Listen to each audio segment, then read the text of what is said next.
चकवेणी नाम के राजा थे। वे बड़े धर्मात्मा थे। राजा और रानी दोनों खेती करते थे और खेती से जितना उपार्जन हो जाए उससे अपना निर्वाह करते थे। राजा के धन को वे अपने काम में नहीं लेते थे। प्रजा से जो कर लेते थे उसको प्रजा के हित में ही खर्च करते थे। राजा होते हुए भी वे साधारण मोटा कपड़ा पहनते थे और भोजन भी साधारण ही करते थे। एक दिन नगर में एक कोई उत्सव हुआ। नगर की स्त्रियां रानी के पास आई। उन स्त्रियों ने बढ़िया बढ़िया रेशमी वस्त्र और हीरे पहने से जड़े हुए सोने के गहने पहन रखे थे। उन्होंने रानी को देखा तो कहा कि आप हमारी मालकिन हो, आपके तो हमारे से भी बढ़िया गहने कपड़े होने चाहिए, पर आपने तो साधारण वस्त्र पहन रखे हैं। रानी के कोमल हृदय में उनकी बात लग गई।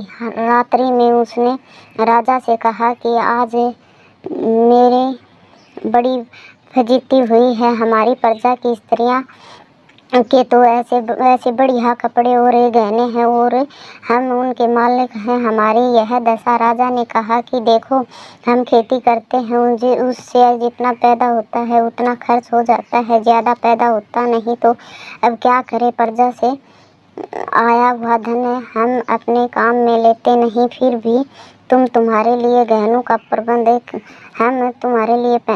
प्रबंध कर देंगे, तुम धैर्य रखो। दूसरे दिन चकवेणी ने अपने एक आदमी से कहा कि तुम लंकापति रावण के पास जाओ और उससे कहो कि चकवेणी ने आपसे कर मांगा है, उससे कर रूप में सोना लेकर आओ। वह आदमी लंका में रावण के पास पहुंचा। रावण ने पूछा कि कैसे आए हो। वह बोला कि मेरे को महाराज चकवेणी ने आपसे कर लेने के लिए भेजा है। रावण जोर से हंसा और बोला कि देखो, आज भी संसार में ऐसे मूर्ख आदमी जी रहे हैं जो रावण से कर मांगते हैं। अकल कहाँ चली गई? क्या रावण कर देगा? वह आदमी बोला कि आपको अब कर देना पड़ेगा, आप दे दो तो अच्छी बात है। रावण ने तिरस्कार पूर्वक कहा कि मेरे सामने ऐसी बात कहने की तुम्हारी हिम्मत कैसे हो गई? चला जा यहाँ से। रात में रावण मंदोदरी से मिला तो उससे कहा कि ऐसे ऐसे मूर्ख हैं संसार में। आज चकवेणी का एक आदमी आया था और मेरे से कर रूप में सोना मांग रहा था।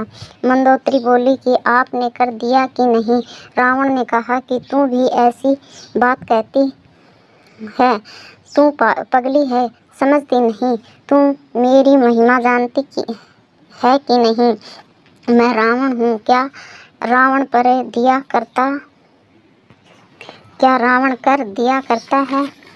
मंदोदरी बोली कि महाराज, आप कृपा करके कर दे दो, नहीं तो अच्छा नहीं होगा, आपको कर जरूर देना पड़ेगा। मंदोदरी राजा चकवेणी के प्रभाव को जानती थी, क्योंकि वह पतिव्रता थी।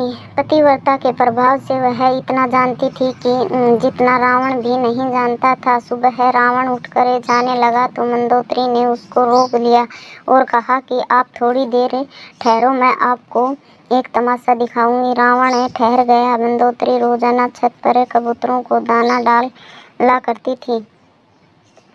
दाना डालने के बाद जब कबूतर दाना चुग रहे थे तब मंदोदरी ने उनसे कहा कि अगर एक भी दाना चुगा तो महाराज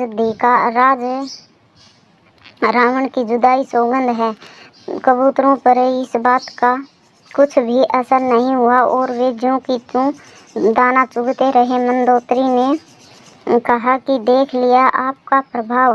रावण बोला कि कैसी पागल है पक्षी, क्या समझे कि रावण क्या है? मंदोदरी बोली कि अब दिखाती हूँ आपको। उसने कहा कि अगर एक भी दाना चुगा तो महाराज चकवेणी की दुआएं हैं।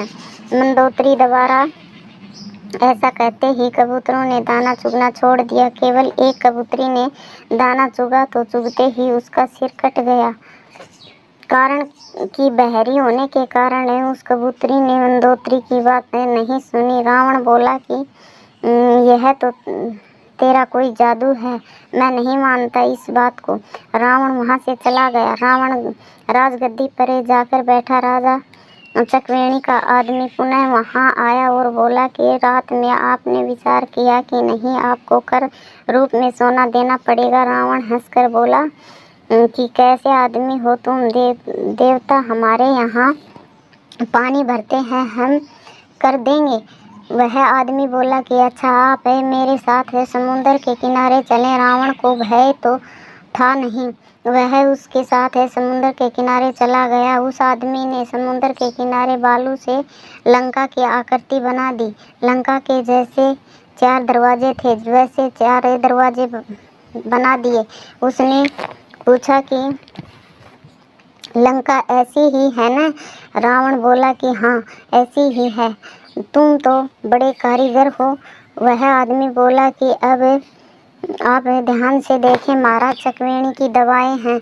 ऐसा कहकर उसने अपना हाथ मारा और एक दरवाजे को गिरा दिया।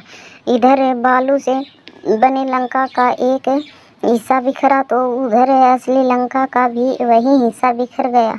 अब वह आदमी रावण से बोला कि कर देते हो कि नहीं? नहीं तो मैं अभी हाथ मारकर सारी लंका बिखेरता हूँ। रावण डर गया और बोला कि हल्ला मत करो, तेरे को जितना चाहिए लेकर चुपचाप चला जाओ।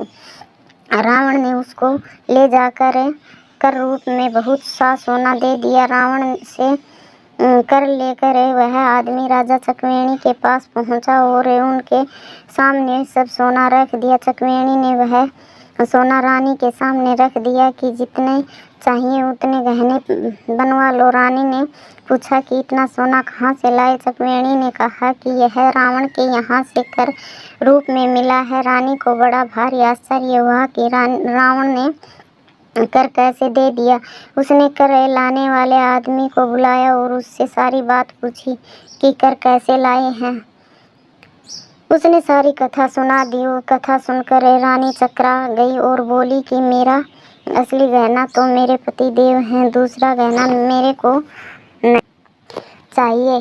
गहनों की शोभा पति के कारण ही होती है, पति के बिना गहनों की क्या शोभा। जिनका इतना प्रभाव है कि रावण भी भयभीत होता है, उनसे बढ़कर गहना और कोई हो ही नहीं सकता। रानी ने उस आदमी से कहा कि जाओ, रावण को यह बात सब सोना लौटा दो और कहो कि महाराज चकवेणी तुम्हारा कर स्वीकार नहीं करते हैं। धन्यवाद।